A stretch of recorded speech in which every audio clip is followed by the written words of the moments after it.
श्री शिवाय नमस्तुभ्यम। हर हर महादेव। दोस्तों, पुष्कर से लगभग 300 किलोमीटर दूर अलवर राजस्थान में गुरु जी पंडित प्रदीप मिश्रा जी के द्वारा शिव महापुराण कथा पूरी हो चुकी है। 13 जुलाई पहले दिन की कथा आज समाप्त हो चुकी है। आज की कथा का रास्ता तो आप YouTube चैनल के माध्यम से या आस्था टीवी पर प्राप्त कर सकते हैं। 13 जुलाई का दिन बहुत ही विशेष है क्योंकि इस दिन से सावन प्रदोष की तिथि शुरू हो रही है। अब प्रदोष का व्रत कब रखना है और सावन प्रदोष का विशेष उपाय कब करना है, इसके लिए हम आपको इसी वीडियो में प्रदोष व्रत की तिथि 14 जुलाई शुक्रवार को कब से शुरू हो रही है और 15 जुलाई को कब तक खत्म होगी, इसकी जानकारी देंगे। साथ में सावन की इस बड़ी प्रदोष में किए जाने वाले विशेष आसान मनोकामना पूर्ति उपायों की भी जानकारी देंगे। आज की कथा में गुरुजी ने जो भी जानकारी व उपाय पत्र बताए हैं सभी आपको इस वीडियो के माध्यम से देंगे। किसी कारणवश आज की कथा नहीं सुनी है तो पूरी कथा का रास्ता तो आपको इस छोटे से वीडियो से प्राप्त हो जाएगा। बढ़ते हैं कथा की जानकारी की ओर। गुरुजी ने कहा, जैसे जैसे उम्र बढ़ती चली जाती है वैसे वैसे तृष्णा बढ़ती चली जाती है। बच्चों में तृष्णा आसक्ति कम रहती है। बच्चों से बोलो कोई चीज किसी को दे दो तो वो दे देता है। अब तृष्णा उम्र बढ़ते बढ़ते जवानी गई, अधेड़ गई और तृष्णा इतनी बढ़ती गई कि व्यक्ति की भी चीज छोड़ना नहीं चाहता है। और जब तक इंसान आसक्ति और तृष्णा से मुक्त होकर शिव महापुराण की कथा नहीं सुनता उसे कथा सुनने का फल प्राप्त नहीं होता है। पैसा कमाने से, धन कमाने से सम्मान पूरी दुनिया में मिल सकता है। आपको करोड़पति बन जाओ, अरबपति बन जाओ तो गांव के लोग, समाज के लोग तुम्हें सम्मान दे देंगे, पर पैसा कमाने से आपको भगवान नहीं मिल सकता। पर भगवान की प्राप्ति के लिए आपको भगवान का नाम लेना होता है, श्री शिवाय नमस्तुभ्यम लेना होता है, या ओम नमः शिवाय या नमः शिवाय, राम कृष्ण इन नामों का जाप करना होता है। मंदिर जाओ या देवालय जाओ, भगवान की भक्ति प्राप्त करने के लिए जा रहे हो तो इस बात का आपको ध्यान रखना है, आपके मुंह से गलत शब्द नहीं निकलना चाहिए, मुख से अपशब्द नहीं निकलना चाहिए, आपके मुंह से किसी की भी बुराई नहीं निकलनी चाहिए। पूरे भारत में 25% लोग ऐसे हैं जो भगवान पर भरोसा नहीं करते। 25% भगवान को मंदिर में नहीं जाते। पूरे भारत में 25% लोग ऐसे हैं जो सनातन धर्म की निंदा करने में लगे हैं। और पूरे भारत में 25% लोग बचे हुए हैं वो जो शिव महापुराण की कथा सुनते हैं, भगवान के मंदिर जाते हैं, शिव पर विश्वास रखते हैं।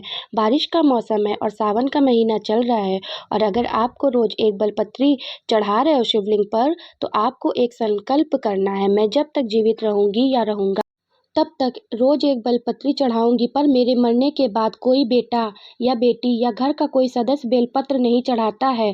मरने से पहले अगर आप एक बेलपत्र का पेड़ लगाकर इस संसार से जाओगे तो उस वृक्ष से जो बेलपत्र तोड़कर शिवलिंग पर करे चढ़ाएगा उसका फल आपको हमेशा मिलता रहेगा। यहाँ गुरुजी सभी से इस सावन के महीने में बेलपत्र के वृक्ष लगाने को कह रहे हैं। पार्थिव शिवलिंग के निर्माण की जानकारी आज की कथा में गुरुजी ने दे दी है, जो इस प्रकार है। थोड़ी सी मिट्टी लेकर पार्थिव शिवलिंग बनाना है, मतलब आपको छोटी सी शिवलिंग ही बनाना है। 4 अंगुल से बड़ा शिवलिंग घर पर नहीं बनाना चाहिए, इस बात का ध्यान रखें। जितना छोटा शिवलिंग आप बनाएंगे उतना फल आपको प्राप्त होने वाला है।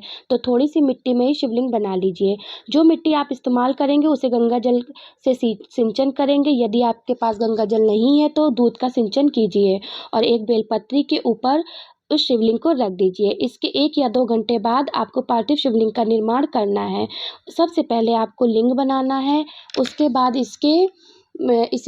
इसकी पीठ बनाना है। तो इस तरीके से आपको पार्थिव शिवलिंग का निर्माण करना है और जैसे ही पार्थिव शिवलिंग बन जाए उस पर थोड़ा सा चावल जरूर अर्पित कर दीजिए। ऐसा करने से जो आप पार्थिव शिवलिंग की पूजा अर्चना करेंगे उसका पूरा फल आपको प्राप्त होने लगेगा। रात्रि 9 बजे अभिषेक करना है।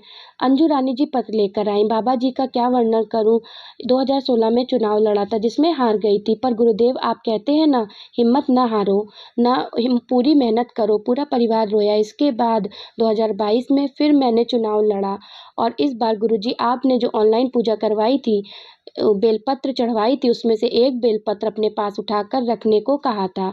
ये कहा था कि उस बेलपत्री को आपको अगली शिवरात्रि में अर्पित कर देना है।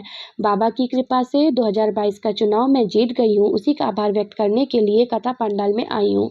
इस शिवरात्रि में आप जो पूजा अर्चना करेंगे, जो बेलपत्र अर्पित करेंगे, उसमें से आप एक बेलपत्र उठाकर कामना करके अपने पास रख लीजिए। वो कामना जब आपकी अगली शिवरात्रि आएगी तो वापस उसे शिवलिंग पर अर्पित कर देंगे।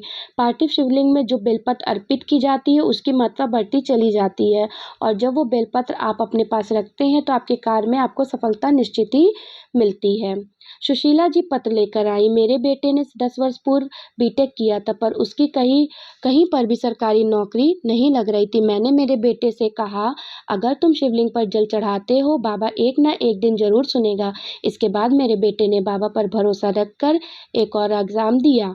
एक मेरा बेटे की सरकारी नौकरी लग गई है, उसी का आभार व्यक्त करने के लिए कथा पंडाल में आई हूँ। पंचांग के अनुसार सावन माह के कृष्ण पक्ष की त्रयोदशी तिथि 14 जुलाई 2023 को रात में 7:17 से शुरू होगी और इसका समापन 15 जुलाई को रात 8:32 पर होगा। अब आपको इस प्रदोष में करने वाले विशेष उपाय की जानकारी इस प्रकार है। आप इन उपायों को 14 जुलाई शाम को 7:17 के बाद कभी भी कर सकते हैं। इस उपाय में आपको एक बेलपत्र लेना है और इसकी बीच वाली पत्ती पर भी पीला चंदन लगा देना है, या अष्टगंध का उपयोग भी कर सकते हैं। इसके बाद एक चावल का दाना उस पर रखना है और अपनी मनोकामना करते हुए आपको वो बेलपत्र शिवलिंग पर श्री शिवाय नमस्तुभ्यम बोलते हुए अर्पित कर देना है।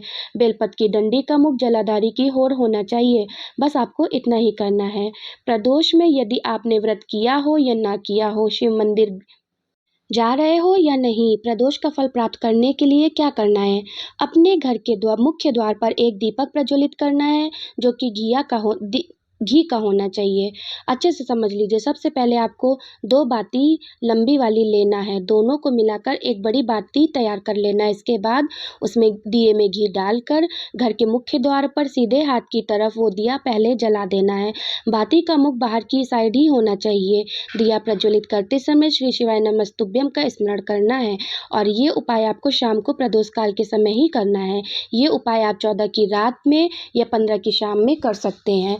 प्रदोष काल का ये जो समय होता है वो शिव और पार्वती के भ्रमण का समय होता है। शाम के समय जो व्यक्ति घी का दिया प्रदोष तिथि को प्रज्वलित करता है उसके घर में कभी कोई कमी नहीं होती है। शिव जी और पार्वती माता उसके घर में कभी कोई किसी चीज़ की कमी नहीं रखते, उनका भंडार हमेशा बना रहता है। प्रदोष के दिन एक और विशेष उपाय है जो गुरु जी ने बताया था, उसे हम आपको इस वीडियो में बताने वाले हैं। 14 जुलाई को शाम या रात के समय करना है। दोनों दिन ये उपाय कर सकते हैं, 14 जुलाई या 15 जुलाई। इसमें आपको 2 घी के दीपक बना लेना है। दोनों दीपक आटे का बनाना है। एक दीपक में गोल बाती, दूसरे में लंबी बाती रखनी है।